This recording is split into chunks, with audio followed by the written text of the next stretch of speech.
Hello dear friends, my self doctor Ajay Kumar Yadav, botany faculty, Aakash institute. बच्चों, हम लेके आए हैं अंग्रेजी और हिंदी माध्यम दोनों माध्यम के छात्रों के लिए असर्शन और रीजन की सीरीज़, जिसमें आज का जो लेक्चर है वो बायोलॉजी के बॉटनी से पुष्पी पादपों में शारीरिकी या एनाटॉमी ऑफ फ्लावरिंग प्लांट्स। पहला क्वेश्चन शुरू करते हैं बच्चों, दोनों हिंदी और इंग्लिश में शुरू करते हैं। Both apical and intercalary meristem are primary meristem. आप जानते हो प्राइमरी मेरिस्टेम की बात करते हैं हम। प्राइमरी मेरिस्टेम यानी प्राथमिक विभजोतक, वो विभजोतक जो प्लांट की प्राइमरी लाइफ में आ जाता है, अर्ली लाइफ यानी कि अर्ली लाइफ में डेवलप हो जाता है, हम उसे प्राइमरी मेरिस्टेम कहते हैं। और प्राइमरी मेरिस्टेम जो है उसके दो टाइप होते हैं, हम जानते हैं।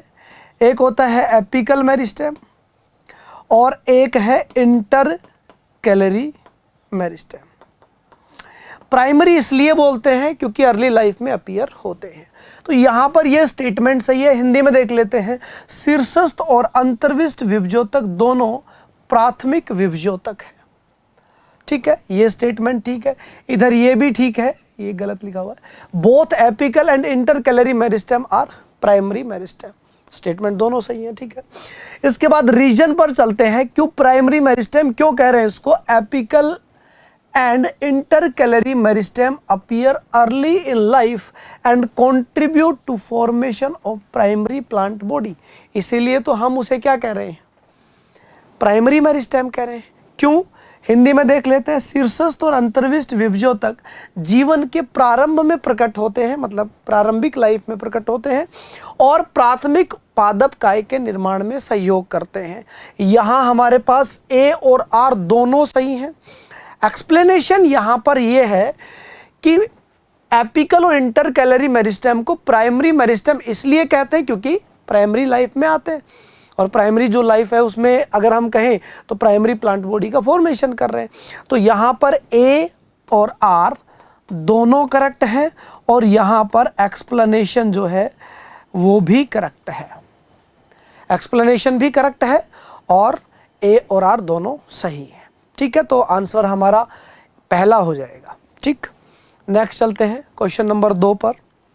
इंग्लिश में देखिए सबसे पहले, वैस्कुलर बंडल्स इन डाइकोट स्टेम। डाइकोट स्टेम की बात कर रहा है। डाइकोट स्टेम जो है उसमें वैस्कुलर बंडल है वो कैसे प्रेजेंट होते हैं? रिंग में अरेंज होते हैं, कॉन्जॉइंट होते हैं, मतलब जाइलम और फ्लोएम, उसके बीच में क्या प्रेजेंट होती है? कैम्बियम प्रेजेंट होती है। Possess the ability to form secondary xylem and phloem, secondary phloem tissue. हम कह रहे हैं कि ये सेकेंडरी जाइलम और सेकेंडरी फ्लोएम बना सकता है। सेकेंडरी ग्रोथ में तो यही बनता है, और वो किससे बनता है? कैम्बियम से बनता है। तो यहां पर हमारे पास असर्शन है, वो ठीक है। हिंदी देख लीजिए। द्विबीजपत्री तने में संवहन बंडल द्वितीयक जाइलम और फ्लोएम उत्तक बनाने की क्षमता रखते हैं। ठीक है, इसके बाद देखो, इन dicot stem cambium is present between xylem and phloem. हम जानते हैं, मैंने पहले ही ये बताया है कि डाइकोट स्टेम में जो वेस्कुलर बंडल प्रेजेंट होते हैं उसके बीच में क्या प्रेजेंट होती है? कैम्बियम रिंग प्रेजेंट होती है, और वो कैम्बियम रिंग जो है वो क्या करती है? सेकेंडरी ग्रोथ में हेल्प करती है। वो इंटर और इंट्रा दोनों मिलकर एक रिंग बनाती है, और फिर उसके बाद सेकेंडरी ग्रोथ होती है। तो यहाँ पर बीजपत्री तनों में जाइलम और फ्लोएम के बीच कैम्बियम उपस्थित होती है, सही है। और ये कैम्बियम की उपस्थिति ही क्या करती है? द्वितीयक जाइलम और फ्लोएम का क्या करती है? निर्माण करती है। यहाँ कथन सही है, कारण सही है, और एक्सप्लेनेशन भी सही है। तो इसका जो आंसर है वो भी क्या आ जाएगा? पहला, यानी कि कथन और कारण दोनों सही है और सही स्पष्टीकरण भी है। नेक्स्ट क्वेश्चन पे चलते हैं। In the monocotyledons the vascular bundle lack cambium. सही है। कैम्बियम किस में प्रेजेंट होता है? डाइकोट में, मोनोकोट में नहीं होता, इसलिए हम कहते हैं कि मोनोकोट जो है वो सेकेंडरी ग्रोथ भी शो नहीं करते हैं। In monocotyledons the vascular bundle lack cambium, इसका मतलब ये स्टेटमेंट हमारा सही है। हिंदी में देख लेते हैं। एक बीजपत्री में संवहन बंडल में कैम्बियम नहीं होता है, ये स्टेटमेंट ठीक है। ठीक है, अब आर पे चलते हैं। क्यों नहीं होता है? देखो, monocot show secondary growth in their stem and root. Statement ही बिल्कुल क्या हो गया, गलत हो गया। यहाँ देखिए, एक बीजपत्री अपने तनों तथा जड़ों में द्वितीयक वृद्धि दिखाते हैं, तो ये भी क्या हो गया बेटा, गलत हो गया। तो यहाँ हमारा ए जो है वो करेक्ट है और आर जो है वो क्या है, गलत है। तो जब गलत है तो स्टेटमेंट आंसर कौन सा आ जाएगा, तीसरा आ जाएगा। ए सही है, आर गलत है। ठीक है, नेक्स्ट क्वेश्चन नंबर 4 पे चलते हैं। Phloem parenchyma is made up of elongated tapering cylindrical cell with dense cytoplasm and nucleus। बिल्कुल सही है। फ्लोएम पेरेनकाइमा की जो सेल्स होती हैं वो कैसी होती हैं, टेपरिंग एंड, मतलब दोनों तरफ से इस तरह से पॉइंटेड वाली होती है, बंद क्लोज वाली होती हैं, टेपरिंग एंड वाली होती है, सिलेंड्रिकल होती हैं, एनसीईआरटी की लाइन है, with dense cytoplasm and nucleus. अच्छा खासा उसके अंदर साइटोप्लाज्म होता है, क्यों, क्योंकि कैसी सेल है, पेरेनकाइमेटस सेल है, और पेरेनकाइमेटस सेल के अंदर न्यूक्लियस है। और तो स्टेटमेंट यहाँ पर सही है।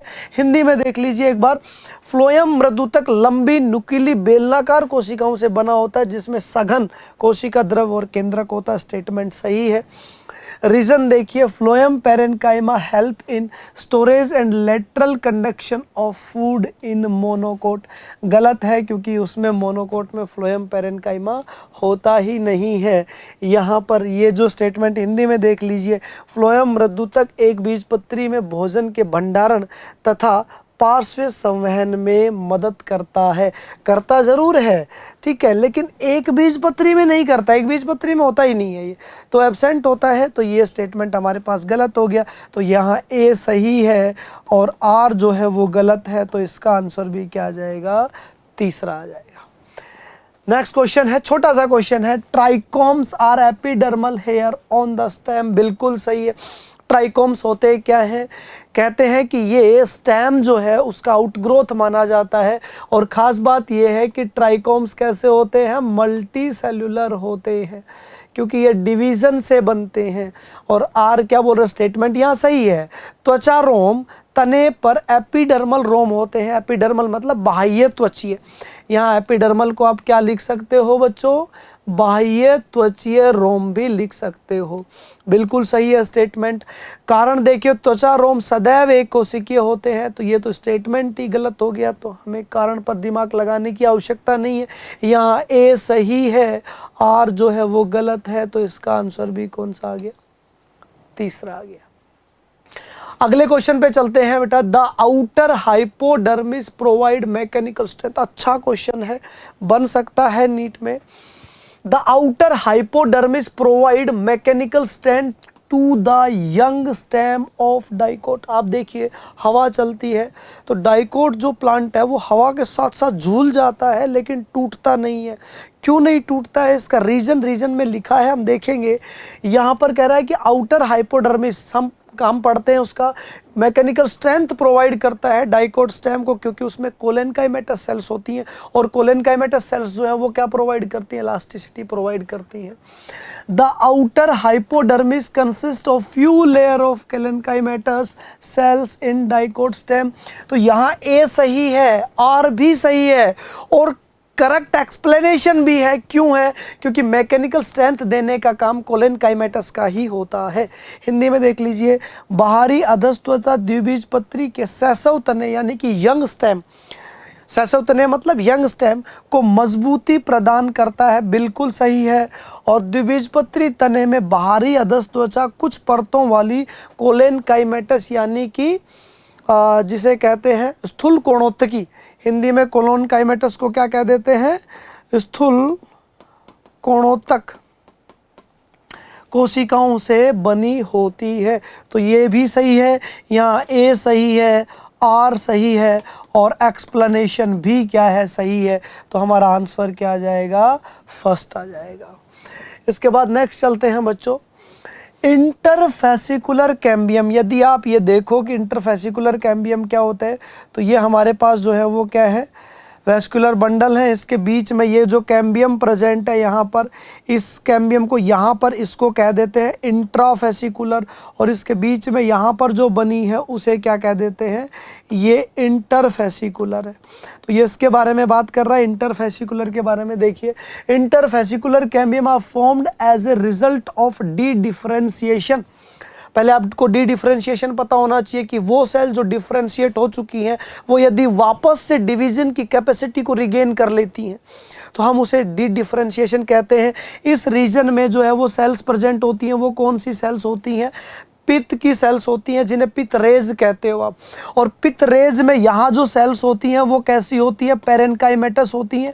और ये पेरेन्काइमेटस सेल्स जो हैं ये डी डिफरेंशिएट होकर वापस से क्या बन जाती है, मेरिस्टेम बन जाती है। तो ये बिल्कुल सही है, डी डिफरेंशिएशन।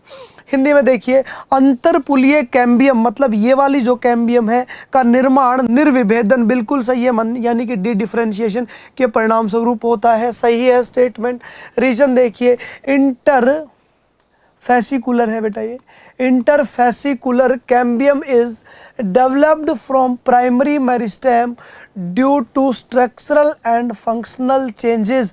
तो ये प्राइमरी मेरिस्टेम से नहीं बनते बेटा, यहाँ ये गड़बड़ है, ये प्राइमरी मेरिस्टेम से नहीं बनते, ये किससे बनते हैं, पेरेन्काइमेटस सेल से बनते हैं। इसलिए ये स्टेटमेंट क्या हो जाएगा, गलत हो जाएगा। केवल ए सही है यहाँ पर और आर गलत है। तो आंसर इसका कौन सा आ जाएगा, तीसरा आ जाएगा। इसके बाद चलते हैं 8th क्वेश्चन पे। Companion cell help in maintaining a proper pressure gradient in sieve tube. बिल्कुल सही है। ये मान लो आपके पास जो है वो कौन सी सेल है, सिव ट्यूब सेल है, और इनके साथ ये जो सेल प्रेजेंट होती है ये कंपेनियन सेल है।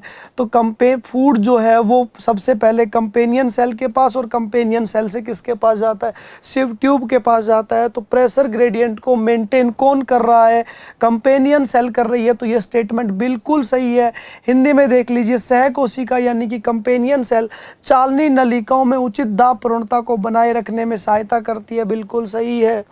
सहकोशिकाओं के केंद्रक चालनी नलिकाओं की गतिविधियों को नियंत्रित करते हैं। इंग्लिश में देख लीजिए, nuclei of companions and control the activity of sieve tube cell. ये भी सही है, ये भी सही है, लेकिन यहाँ पर आपका ए सही है, आर सही है, लेकिन एक्सप्लेनेशन है वो नहीं कर रहा है, इसलिए आंसर है वो क्या आ गया, 2 आ गया। क्यों नहीं कर रहा, आप देखिए, केंद्रक चालनी नलिका कोशिकाओं को गतिविधियों को नियंत्रित करता है, ठीक है, लेकिन यहाँ ये थोड़ी बता रहा है कि ये दाब प्रवणता को कैसे बनाए रखता है, यानी कि प्रेशर ग्रेडियंट को कैसे मेंटेन करता है, ये नहीं बताया है। इसलिए ये इसका रीजन नहीं होगा और आंसर क्या आ जाएगा, दूसरा आ जाएगा। हालांकि दोनों स्टेटमेंट ठीक है लेकिन एक्सप्लेनेशन नहीं है। नेक्स्ट चलते हैं क्वेश्चन पे। Lateral meristem is secondary meristem. बिल्कुल सही है। लेटरल मेरिस्टेम सेकेंडरी मेरिस्टेम क्यों होता है हम ये भी बता सकते हैं, क्योंकि ये सेकेंडरी ग्रोथ में क्या करते हैं, हेल्प करते हैं। यहाँ हिंदी में देखिए, पार्श्व विभजोतक एक द्वितीयक विभजोतक है, सही है, ये भी ठीक है। Primary meristem appear early in plant life and contribute to formation of primary plant body. पहले भी आ चुका है ये स्टेटमेंट ये भी ठीक है, स्टेटमेंट ये भी ठीक है, स्टेटमेंट दोनों ठीक है, लेकिन एक्सप्लेनेशन थोड़ी है कि पार्श्व विभजोतक जो है वो द्वितीयक विभजोतक है। तो यहाँ ए सही है, आर भी सही है, और यहाँ पर यदि देखा जाए तो एक्सप्लेनेशन नहीं है, तो आंसर इसका भी क्या आ जाएगा, दूसरा आ जाएगा। हम कहेंगे lateral meristem is a secondary meristem, बिल्कुल सही है।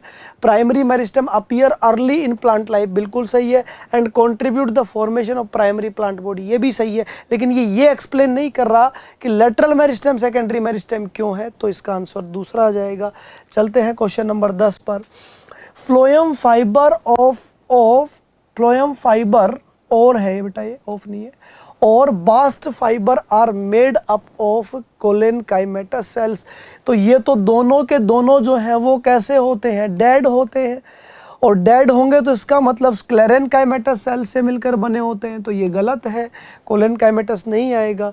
इसके बाद phloem fibres are generally found in primary phloem, तो ये भी गलत है। यहाँ पर आप देखो तो ए भी गलत है और आर भी गलत है, तो आंसर कौन सा आ जाएगा, चौथा आ जाएगा। ठीक है, इसके बाद नेक्स्ट चलते हैं, intercalary meristem occurs between mature tissue.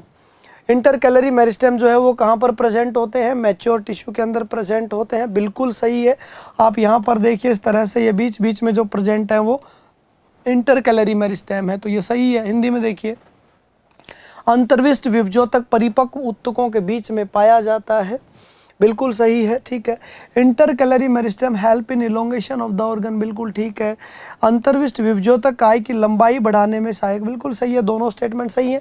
ए सही है, यहाँ पर आर सही है। एक्सप्लेनेशन देखिए है कि नहीं है, कह रहा है कि इंटरकैलरी मेरिस्टेम मैच्योर टिश्यू के बीच में इसलिए थोड़ी प्रेजेंट होता है कि वो इलोंगेशन में हेल्प करता है, बीच बीच में जो है वो सेल्स रह जाती हैं, तो वो इंटरकैलरी मेरिस्टेम होता है। तो यहाँ एक्सप्लेनेशन जो है वो नहीं है, तो यहाँ आंसर जो है वो क्या आ जाएगा, दूसरा।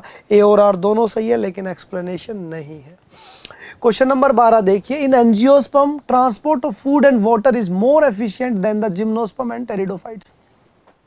इसीलिए तो हम एंजियोस्पर्म को क्या कहते हैं, एडवांस प्लांट कहते हैं। हिंदी में देखिए, आवर्त बीजियों में खाद्य और जल का परिवहन अनावर्त बीजियों और टेरिडोफाइट्स की तुलना में अधिक कुशल होता है, बिल्कुल सही है, क्योंकि यहाँ पर क्या प्रेजेंट है, यहाँ वेसल्स आ गई किसमें, जाइलम में, और फ्लोएम में क्या प्रेजेंट है, सीव ट्यूब सेल और कंपेनियन सेल प्रेजेंट होती हैं, तो ये बिल्कुल सही है स्टेटमेंट। देखिए, आवर्त बीजियों में लंबवत व्यवस्थित चालनी नलिका तत्व व छिद्रित पट्टी युक्त वाहिकाएं उपस्थित होती है, यानी कि angiosperm longitudinally arrange sieve tube elements, बिल्कुल सही है। And vessels with perforated walls are present, बिल्कुल ठीक है, दोनों ठीक है, मतलब ए भी सही है और आर भी सही है। अब यहाँ देखो एक्सप्लेनेशन सही है कि नहीं है, ये फूड और वाटर का ट्रांसपोर्टेशन इसलिए तो कर रही है बेटा क्योंकि इसके पास क्या है, सिव ट्यूब सेल और क्या है, वेसल्स है, तो यहाँ ए भी सही है, आर भी सही है, और यहाँ एक्सप्लेनेशन है वो भी सही है, तो आंसर इसका क्या आ जाएगा, पहला आ जाएगा, ठीक है। इसके बाद नेक्स्ट 13 में देखिए, in grasses water stress condition cause leaves to curl inward to minimise water loss.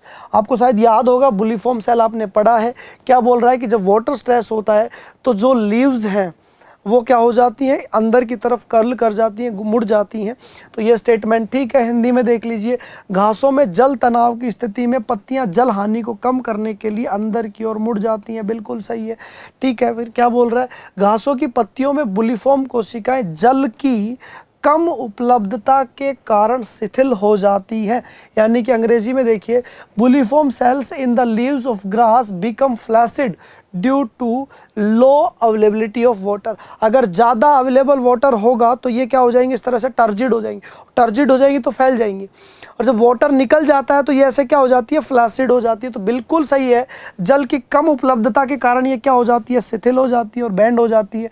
Bulliform cells in the leaves grass become flaccid due to low availability of water, और इसीलिए अंदर की ओर क्या हो जाती है, कर्ल हो जाती हैं। तो यहाँ हमारे पास ए भी सही है, इसका आर भी सही है, और यहाँ एक्सप्लेनेशन जो है वो भी सही है, इसलिए इसका आंसर क्या आ जाएगा, 1 आ जाएगा, ठीक है।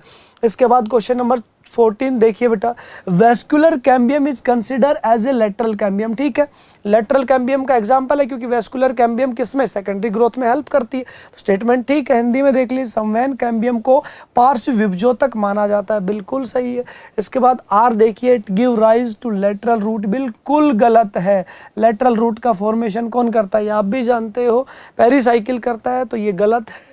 पार्श्व जड़ें और शाखाएं उत्पन्न करता है, ये सही है, तो ए सही है, यहाँ पर आर गलत है, तो यहाँ जो आंसर है वो कौन सा आ जाएगा बेटा, तीसरा आ जाएगा। नेक्स्ट चलते हैं 15 पे, लॉन्ग डिस्टेंस फ्लो फोटोसिंथेट्स, मतलब प्रकाश संश्लेषण के दौरान जो शर्करा बनती है, शुगर बनती है, उसे फोटोसिंथेट कहते हैं। In plants occurs through sieve tube, बिल्कुल सही है। इसका मतलब कुल मिला के आप डायरेक्ट ये कह सकते हो कि फूड का जो ट्रांसपोर्टेशन होता है वो किसके थ्रू होता है, शिव ट्यूब सेल्स के थ्रू होता है, बिल्कुल सही है, ठीक है। हिंदी में देख लीजिए, पादप में प्रकाश संश्लेषित पदार्थों का दीर्घ दूरी तक परिवहन चालनी नलिकाओं के माध्यम से होता है, बिल्कुल सही है, स्टेटमेंट में कोई गलती नहीं है, ठीक है। Next, a mature sieve tube has peripheral layer of cytoplasm without any nucleus, ये भी ठीक है। परिपक्व चालनी नलिका में केंद्रक रहित परिधीय कोशिका द्रव की परत होती है, सही है, ए सही है, आर सही है।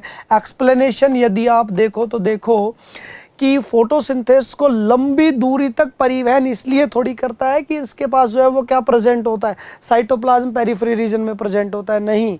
ठीक है, तो एक्सप्लेनेशन यहाँ नहीं हो रहा है, तो आंसर जो है इसका क्या आ जाएगा बेटा 2, कि ए सही है और आर सही है। ओके बेटा, ये 15 क्वेश्चन थे आपके लिए इम्पोर्टेंट। आशा करते हैं कि आपको अच्छे लगे होंगे। बहुत बहुत धन्यवाद, थैंक यू।